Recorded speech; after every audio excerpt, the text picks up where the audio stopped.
I really enjoy sharing building and remodeling stories, whether they are good or bad. Learning what others have gone through can help us avoid making the same mistakes, or using a good idea can make our project even better. My guest today has some interesting experiences with projects that he's taken on since buying his house. Mike Knox is a stand-up comedian, the author of 2 books. He's also worked as a prison guard. From flooding to roof issues, Mike has some great advice for anyone thinking of buying a house. I'm George Siegal, and this is Homeowners Be Aware, the podcast that teaches you everything you need to know about being a homeowner. Mike, thank you so much for joining me today.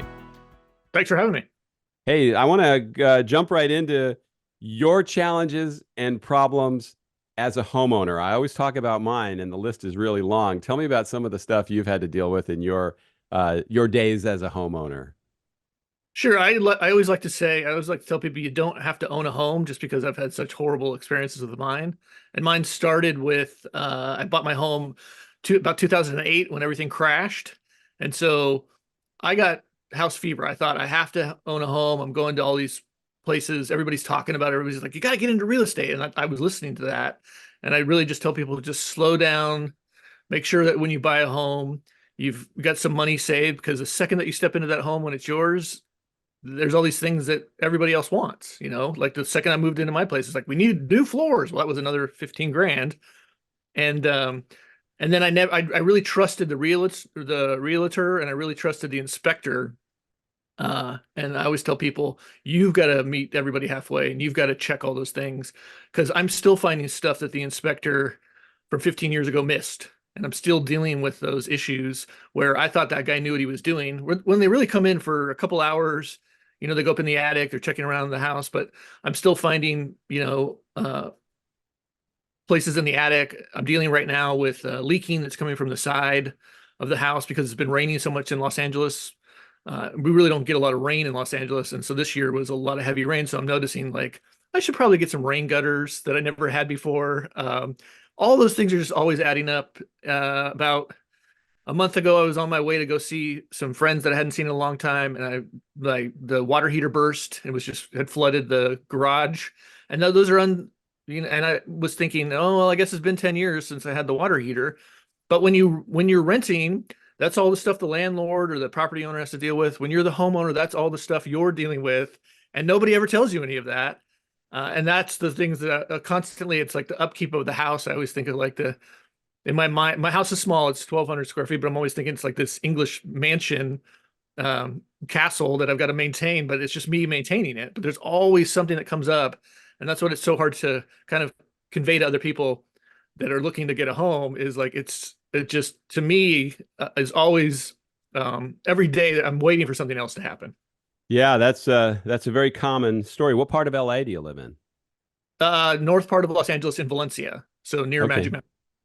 Yeah, I mean, so the challenges that everybody has, okay, the home inspectors, I've had a bunch of them on as guests on the podcast, and a lot of them seem like great guys. I've met a few of them in person, and they really know their stuff, but they do admit they're only with you 2 or 3 hours, maybe 4, depending on the size of the house. You had a smaller house, so it probably was less. So they're not going to catch everything, but you like to think some of the stuff you're finding that they would have caught. As far as realtors, that's another tough one. I hear good and bad stories. It's like, how much are they obligated to tell you? They really want to sell a house. They want their commission. So it's a tough relationship to know how much you can really count on other people. And what I always say is you have to be your own best advocate for yourself. Yes, and I think a lot of people go into, like I did. I went in blindly thinking all these people are professionals and they're all going to help me, and I don't really need to do any research. But that was finding out years later, like, I should have done better research. But you never know. It is a total gamble. I definitely am glad that I own a home, but you never really know who you're dealing with. Inspector wise, for me, the guy had known the real estate agent, so he kept hugging her, and he was more interested in, like, catching up on old times. So that was a big reason why he missed a lot of stuff, was because he was just chatting it up. And I learned, like, make sure these people don't know each other and they're friendly, because that works better. You really want that person that is in your best interest. That's not there to just have. He was just there to have. Oh my gosh, I've seen somebody. He was just there to have fun. Did she recommend him? Yes. Yeah, see, that's always a problem for me Yes. because there's a real conflict of interest there, even if they're honest. Yeah, I think it's better to go into a transaction with one in your pocket that you found, Yes. um, just to avoid that kind of stuff. Because I don't really want a chatty Cathy, trying to make out with my realtor. I want them to, I want them busting their butt, finding out what's wrong with my house. Yeah. Same with the broker. Right? She knew the broker, and that guy turned out to. I mean, he turned out to same thing. He was more interested in like going to coffee or lunch with her than, and I finally just went with another broker because he finally, after all these months, just was like, oh, I don't know how to deal with this anymore. And that was what killed me, is you're just dealing with people like, how were you ever licensed to do this? And it was so hard to get people just to do their job. Now, in Los Angeles, the real estate disclosure forms are pretty comprehensive. So, did they disclose everything? Was there stuff that they lied about? It's not necessarily that they lied about it. It was just the big thing for me was the AC air ducts were all rotted. So it's very hot in Los Angeles, especially I'm low desert. So I have to run the air conditioning all the time. And within the first week of me moving in, I had to replace the air conditioner because we had fires going on. We had this huge heat wave, and the air conditioning went out. And that's why I've never forgotten that. Like I would hear people say that, oh, something's going to happen the second that you move into your house. And sure enough, my air conditioning completely went out. Well, that was at the time, it was another 4,000. Now air conditioning, replacing that stuff's probably around 15,000. If you And can that's get why, the parts at all, because they're ordering them from China. yeah. And a lot of times I wish I didn't have the money at the time when I moved in 16 years ago. And I really wish there was stuff that I had done, because now everything coming out of COVID is 3 times more expensive. Like I'm looking at getting a new roof. Well, that's 3 times more than it was when I had bids 3 years ago. Yeah, be careful with roofers, man. Uh, that's a whole other scam business. There's some really good ones, but I had a leak at our house, and a roofer came and he stood outside. He looked up at the roof, it's a two-story house, and he goes, "Yeah, it'll cost you about $2,500 to fix your problem." And I said, $2,500 to fix what problem? You're down here. The roof's up there. Don't you need to go up there? He goes, "No, I've been doing this for years."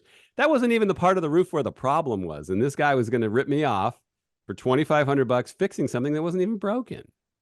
Yeah, and a lot of them they know that you don't, like for me, they'll come in and they know that I don't know anything. And so I'm putting a huge amount of trust into somebody, into the stranger that, and thank goodness for Google or YouTube, because I can at least YouTube stuff that saves me a Mhm. ton of money. Which a lot of people don't do. And a lot of people are just putting so much trust in these people that they're because they're trying to keep their job or make money for their business. And again, it just all comes down to money and how much more money I can make. Now, how much were you aware? I guess I think I know the answer of the building code is it up to earthquake code? All the things that are safety features of the house. Were you concerned about any of that? No, because I had house fever. So moving in, I wanted to get into a house. I had to get into a house. I could have cared less if it was, I was living in a closet. I didn't care. And then, so looking back, those are all the things that, because I'm in, right in the middle of when earthquakes happen, the epicenter of earthquakes, and earthquake insurance, I can't afford. It's way too expensive, but that'll devastate your house if a huge earthquake hit. Yeah. Uh, and those are things that nobody is telling you about. Nobody's telling you about your insurance that you got to carry, your property tax. They're not telling you that if you're not paying your property tax, they're going to repossess your house. So there's all these other things that you're just not aware of. Building code specifically, every time something breaks, the guy comes in and is like, "Oh, it's not up to building code. That's another $300." And so these building codes are always changing. Laws are always changing, supposedly always changing, which is another thing people need to be aware of, because they'll come in and rattle off some law where they have to charge you more money to install something. Now, you probably don't have flood insurance either, I would imagine. No. It'll comfort you to know. I just read this article that said 25% of Los Angeles is susceptible to flash flooding, Oh yeah. and flood insurance isn't terribly expensive out there. But if your house was to flood, and we learned this in making the films that I make, your insurance isn't paying you if your house floods. There's so many things. Have you ever actually read your insurance policy to know what you have that is covered? I have, but that's only because I have a family of insurance agents, so that's been instilled in my head. But most people don't, because it's so exhausting and boring to look through that stuff. But a lot of insurance It reminds me of a warranty that I got for my car where I read through it and it covered everything but the engine. Well, what do I want this policy for then? So Yeah. yes, definitely got to read everything. Yeah, there's a lot of exclusions in there. And like here in Florida, they took out a lot of policies don't cover sinkholes anymore. What's one of the main damages people get from their house is sinkholes. Yeah. Hurricane coverage, the deductible's 2%. So people don't realize the first 2% is out of their pocket. And in our state, you can't even sue and get attorney's fees if you win anymore. Can you get attorney's fees in California? I'm not too sure, but I've tried to sue, and it is, especially LA County is by far the worst place to try to get somebody into court or sue somebody. So I've definitely been through that. Wow. So with the lessons that you've learned, have you thought about just going back to being a renter? I would rent if I could. I would too. It's just that I'm too far into it now, and I really feel like, but I give up now. I really just am at the point where I just give up. I mean, it just seems like when everything's thrown at me now, oh, okay, yeah, sure. Which is frustrating because they make homeownership out to be the American dream. It's your biggest asset. It's your center, a place for pride. And the reality is, it's a money pit that you're responsible for, and sometimes it's not fun. No, not at all. And that's another reason why, the little quick answers that people always give you is, well, why don't you just move out of state? And my thing is, at least I know my neighborhood, my street. To me, it's a safety net. I can go home and feel safe. I don't want to go move someplace where I figure out that I have a wacko neighbor or there's all these other problems. At least I've pinpointed most of the problems in my house, and I'm like, I'm just not going to move. But um, all of those problems do bother me, but I don't want to have a new set of problems, and that's a large reason why I don't want to. I mean, moving is such a hassle. Also, Yeah. that's Wasn't so there a many. Tom Hanks movie called The Money Pit? Oh yeah, yeah, and I think that's very true. I love that movie. Yeah. Yeah, that is very true. Now, does a lot of this stuff that's happened to your house make it into your comedy act? What's the act pretty much about? My comedy act mostly is about my daughter's epilepsy, because that's a whole nother story. We're just trying to get epilepsy laws in place. It's such an underfunded medical condition. And then also I worked in a prison, so about prison stuff. But I would definitely, you know, definitely add this stuff. But it's just hard for when you're talking to people that don't own a home. They think that I'll tell people don't own a home, and they think that I'm crazy. And so that's just one of those life things where you've got to learn on your own okay, I can't stop you. Especially now, it blows my mind that the interest rate is between 7 and 8%. I don't know how people afford to get a house now, but again, I didn't know how I afforded it when I tried. So Well, there's a lot of people that own homes that are underinsured. So if you don't have a mortgage, I mean, you have to, if you have a mortgage, insurance is mandatory. But a lot of yes, cash buyers are just saying, well, we're not going to have insurance. And then a wildfire blows through or a flash flood or something happens, and it can be life altering. It also says a lot that you get more comedy out of epilepsy than you do out of your home. Your home's really not funny. What are the things you talk about? Because epilepsy, I know it's very challenging for anybody to deal with. What's that been like having a daughter with that? as a parent, it's just been horrible. But the great part is my daughter got a VNS implant about 8 years ago, which is a vagus nerve stimulator pacemaker for your brain. So she's been seizure free for 7 years. She still Oh has wow. some difficulty stuff, but she went from a diagnosis of never being able to progress past the age of 6. She's 17 now. She's getting straight A's. She loves school and learning. And as somebody doing comedy, it was hard for me because 8 years ago she was like a vegetable, basically couldn't joke around with me, communicate with my wife and I. So it's just horrible to watch as a parent where your child isn't progressing and being able to keep up. And now she's able to do all that. She's just a happy little kid, and so that definitely warms my heart to see that she's just able to be a kid because she was in and out of the hospital so much. She stayed back in the 5th grade because she's just in the hospital so much. So the fact that she's not having seizures and she wasn't able to sleep, she'd have a lot of insomnia. So it's not just the seizures; it's also interrupting your entire life. And you're just pretty much not even able to function. Couldn't leave the house because she's going to have a seizure, and I got to go rush her to the hospital or administer some medication. So it disrupts everything in your family. Wow, there's nothing worse than when there's problems with your kids. So when you're making jokes about it on stage to an audience, what's the reaction? Are people first a little wow, I can't believe he's talking about it, or is it in a way that they go, oh yeah, this is rough, but he's coping with it and has a sense of humor. Yeah, it's all about, it's not making fun of epilepsy. It's trying to educate people about epilepsy because I didn't know anything about epilepsy. And so comedy is a great way to tell people about their vulnerabilities. And I meet so many people after shows that are like, I have epilepsy and I'm so scared to talk about it, or I have kids, they don't want to come out of they're getting bullied at school because of this. And I'm so glad that you brought it up and talked about it. And that's what I've learned from all of it is it's about educating people because they just don't know. And then also trying to get laws in place because California has no laws, so nobody has to recognize it. So I take my daughter to school, and she'd have a seizure at school. They didn't have to recognize at all or be trained to how to administer medication or anything like that because there's no laws to protect anybody with the disability of epilepsy. I So there's imagine a a lot of lot. the. Go ahead. I was just going to say there's a lot to be done in that area. Yeah, I would imagine a lot of comedy about maybe all the things that the state does recognize that are far less important Yeah, yeah. than something like that. What was it like being a prison guard? Which prison were you at? It's horrible. I was at the Lancaster, which is the only prison in LA County.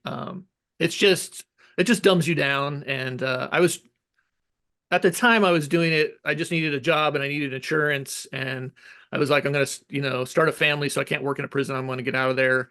And I was told that you have to work in there to be a parole agent. And I was doing an internship in college, which is a complete lie. That was another bad information that I got. Um, and then I was like, well, I'll write a book about it. And, I am interested in prison because not a lot of people knew about it at the time. And so I did that. I wrote a book about it and I did what I accomplished to do. But you have more problems with the people that you work with than you do the actual inmates because you're just trying to do your job and they don't want to do their job. And so you end up arguing with them. And a lot of it is like I always say the Kruger-Dunning effect. It's overly confident, dumb people because you've been given this badge and this uniform.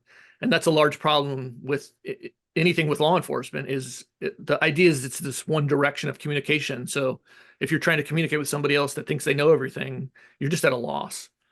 Now, how accurate are films or shows like Oz, Shawshank Redemption, Alcatraz? When you see those, is there any reality to what we see in those films?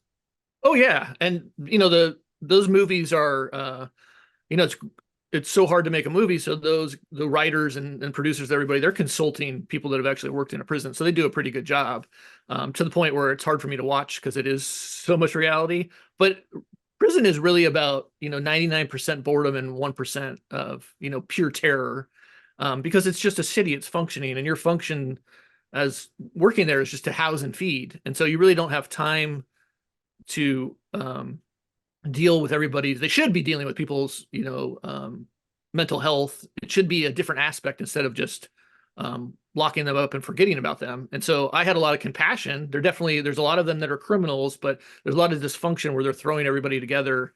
And the idea of this violence where everything has to be dealt with anger and violence was just unnecessary. Do you ever see was there a lot of stuff smuggled into prisons like you see in these shows where things are coming in, things are going out?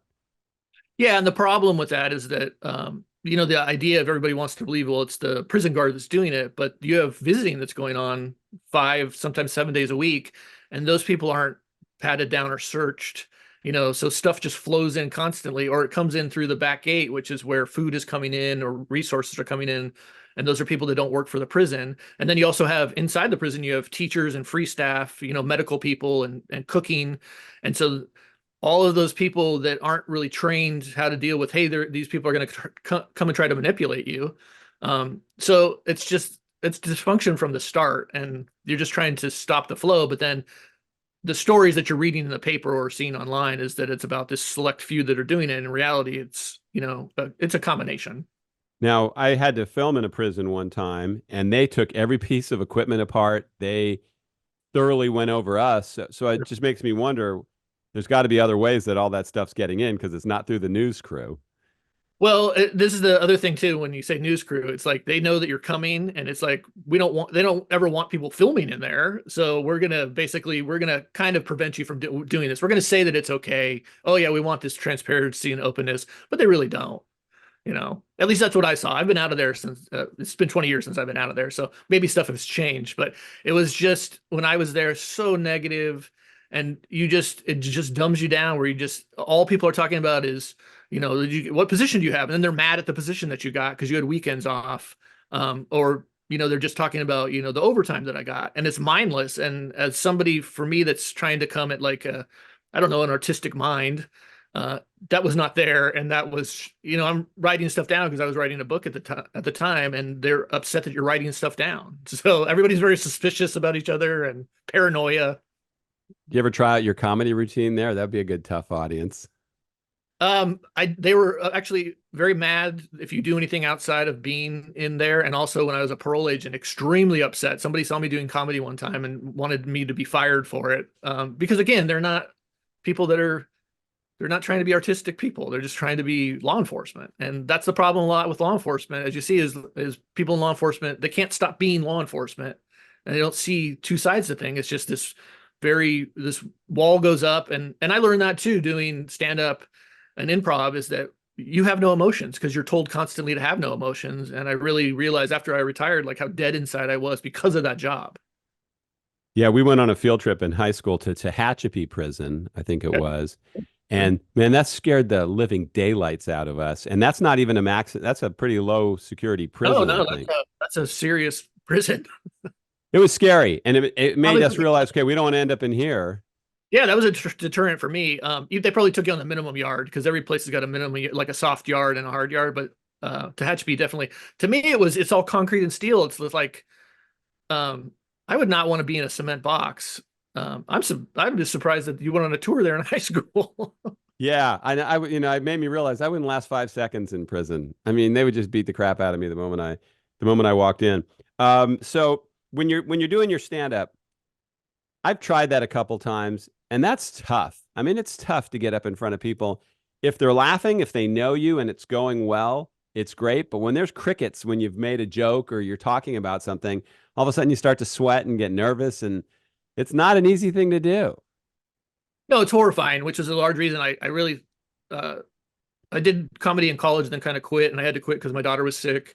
But I really realized, like, if I could work in a prison, then I can do that. And a lot of it is just embracing the darkness. And if you can stand up, I give credit to any comedian, no matter how good they are or bad they are. But if you can stand up on stage and just embrace that silence, you're going to be fine. And that's what you do. You're going up there. They know for the most part that they came to see comedy. I've only been like heckled once, and that was always a fear of mine, like I'm gonna get heckled or something like that. And the guy was just totally drunk. So you as the comedian know you're in control for the most part. You just got to keep yourself in control, because all those people, they don't want to be on stage. That's why they came to see you. So a lot of it is just working through all that stuff in your mind. And to me, it's working on myself. It's great therapy, but it definitely scares me to death, and definitely gives me anxiety. And I definitely, at the time, don't want to be on it. But it is great to actually get your material, to craft your material and get your material, up there and say it without forgetting your lines. What's the That's good. biggest place you've ever played? The biggest place I've ever played is the Ice House in Pasadena. Uh-huh. And with cancel culture, everything's so PC. There's things that get you in trouble if you're making jokes. I mean, I went to a comedy show in Austin, Texas, and they made everybody lock up their phones in those bags so people couldn't film it. So there's no distortion of you know, little clips that take jokes out of context. I mean, it's a little scary what can happen to people if people don't like what you're talking about.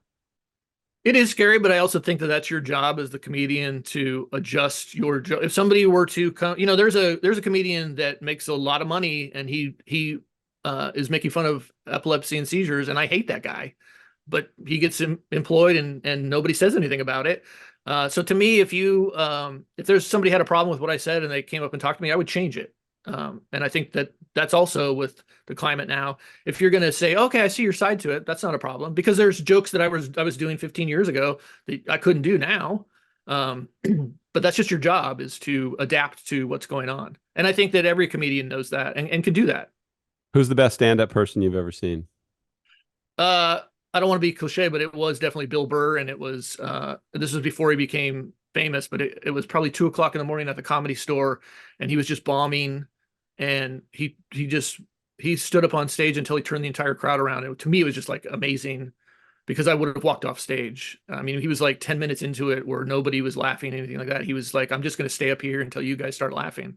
I mean, he really turned everything around, and that was amazing to me. Yeah, wow. And favorite prison movie? Off the top of my head, it's the one with Tom Selleck and Innocent Man. I don't know if I've seen that one, and I love Tom Selleck, so I have to see that. That was good, Yeah, good film. yes, it's because it's definitely exactly how prison is. All right, so let's bring this back to homes. Yes. What would you be your advice to somebody who is buying a home? Whether it's you didn't buy new construction, it sounds like, right? You bought an existing house, or was it new? No, it was existing house, and I would definitely say when I was going through homes, people were definitely trying to steer me. I had a few real estate agents that were trying to steer me away from the area that I wanted because it was a new construction. And I still like that's burned in my brain. Like I hate that guy because he was trying to get me to a place where I did not want to go to, and I really saw that a lot was those real estate agents were trying to get because they wanted more money or they were going to get some sort of you know other kickback for something for directing to these new places. And I went in thinking, well, I could fix this stuff up, which I can't. I don't have any skills, but I definitely do tell people to go slow and don't, the house across the street from my house was the one that I first wanted, but that got sold. And then the house that I was in got sold, but then they lost their loan. And so I was able to buy this house. And that was just by, oh, well, there's nothing I can do about it. But just by going slow and then also having some sort of savings. I know they'll give you a loan if you don't have any, but because of the fact that you're going through this, it's the biggest deal you're ever going to make in your entire life. And so you need some sort of cushion for when you get punched in the face, because it's definitely going to happen. And regular maintenance. You have to maintain everything regularly. Yeah, you're going, those are things that, if a lot of people are like, oh, I'll do the gardening myself. That's a huge ordeal to do. I have a pool, so I have to have a pool guy because I don't know anything. I tried to do it in the beginning and it just turned the pool green. Um, and those are the conveniences, but they still, cost money to maintain. Yeah, they do. And like I say, where I live, renting is more expensive almost than owning. There's houses that Oh people are yeah. renting for $15,000 to $20,000 a month. So if you want to rent a house, you have no chance. Yeah, same here. I mean, it blows my mind, especially like in Hollywood where people are renting one bedroom apartments $3,200 and um and again, I don't know I don't know what's going on. I don't know what people are doing. I don't either, but it's definitely a challenge. So how can people get in touch with you, follow you, know where you're performing, just to find out more about you? Check me out on mikeknox.com or Instagram or TikTok is Mike Knox Comedy.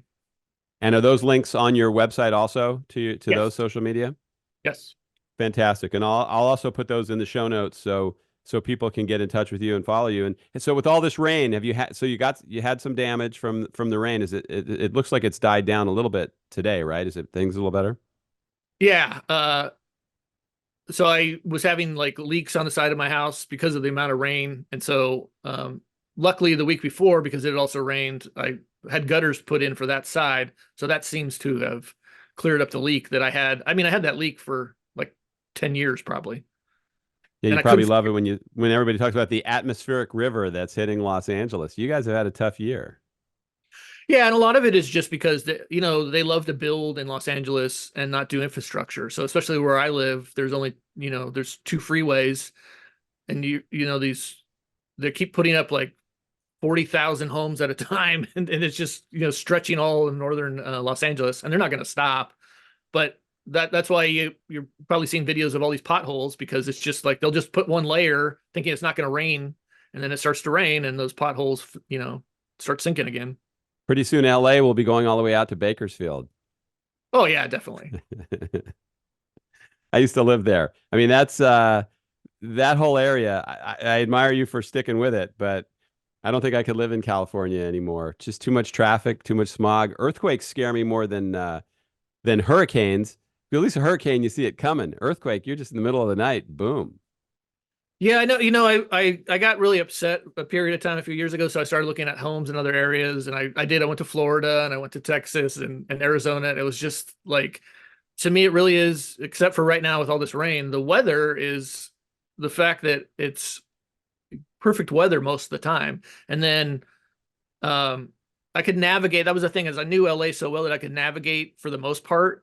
I mean, there is horrible traffic, but that's what I loved about COVID, was was no traffic. But when there is traffic, I can at least navigate some sort of way. And that's why I don't want to move. I don't want to start over trying to figure out where these horrible areas are. It's funny you were talking about potholes. I used to live in Detroit, and during the winter, they would have trucks driving around, and they would just throw a handful of asphalt into the potholes as they were driving down the highway. And then it would end up all over everybody's car. It would end up all over the highway. Is that what LA feels like with those potholes? Oh yeah, because you were thinking, oh, okay, there's potholes, so why don't we try to fix this up? Because there's always, that's the other thing about LA. There's always construction going on, but there doesn't seem to be anybody doing anything, and that clogs up traffic also. And so there's all these potholes, but nobody's doing anything to fix any of them. And when they do, you see 8 guys standing around a hole and 1 guy working the machine. I want Oh that yeah, job. yeah, yes, I Caltrans. think I think I'm qualified for that. All right. Hey, Mike, thank you so much for coming on. I appreciate your time, and I hope to see you perform sometime. I'd love to see your act. Thank you so much for having me. If you have a story involving your home, good or bad, I'd really like to hear from you. There's a contact form in the show notes. Fill it out, and you might be a guest on an upcoming podcast. And if you enjoyed what you just listened to, I hope you'll become a regular subscriber. A new episode comes out every Tuesday morning. Thanks for listening today. See you next time.